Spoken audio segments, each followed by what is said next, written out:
Hello জনগণ, কি অবস্থা সবার? আশা করি সবাই অনেক বেশি ভালো আছেন। আপনাদের দোয়ায় আলহামদুলিল্লাহ আমিও অনেক বেশি ভালো আছি। চলে আসলাম আপনাদের মিনি কক্সবাজার, মানে আপনাদের চরণবিল বেলসাতে চলে আসলাম ঘুরতে। চরণবিল বেলসার কোনোদিন মনে হয় ভিড় কমবে না, পানি যতদিন থাকবে। এসে দেখি ভাই রে ভাই, কি ভিড় রে ভিড়, মানুষের ঠেলে লড়ানো যাচ্ছে না। এদিকে আমরা যাই হোক মানুষকে ঠেলে লড়িয়ে এসে বসে পড়লাম। আর এখানে কোনো জিনিস খাওয়া মানে কি যে বলবো ভাই, এত জিনিসপত্রের দাম কি করে সম্ভব।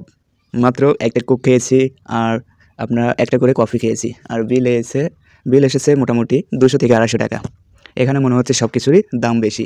যাই হোক, এটা ব্যাপার না, আমরা এসেছি ঘুরতে, টাকা পয়সা কোনো ম্যাটার করে না। ঘুরবো, আনন্দ নেব, আর জায়গাটার সৌন্দর্য উপভোগ করব। চরণবিল বেলসা মানেই আনন্দ উপভোগ করার সুন্দর একটি জায়গা। আপনারা হয়তো জানেন আপনাদের চরণবিল জায়গা এমন একটি জায়গা যেখানে সবাই কম বেশি ঘুরতে আসে। আর বর্ষা এলেই ঘুরতে আসে, বলতে বর্ষা আসলেই ঘুরতে আসে সবাই পিকনিক করতে। ডিজে পিকনিক থেকে শুরু করে ছোটো নৌকা নিয়ে ঘোরাঘুরি সবাই করতে ভালোবাসে। এখানে বর্ষার পানি আসলেই ঘোরাঘুরি শুরু হয়ে যায়, আর কম বেশি সবসময় মানুষজন আসে। কম বেশি সবসময়ই মানুষ ঘুরতে আসে এই চরণবিল বেলসাতে, কিন্তু বর্ষার পানি আসলেই শুরু হয়ে যায় মানুষের আনাগোনা বেশি। ভিড়ের চাপে ঠেলায় লড়ানো যায় না, বিশেষ করে শুক্রবারে মানুষজনের ভিড় বেশি হয়। তাই আমরা শুক্রবার না এসে অন্য দিন এসেছি। তাও এসে দেখি মানুষের ভিড় অনেক বেশি, কারণ বর্ষার পানি এখন বাড়তি সময়। সবাই ভালো থাকবেন, ভিডিওটা এই পর্যন্তই ছিল।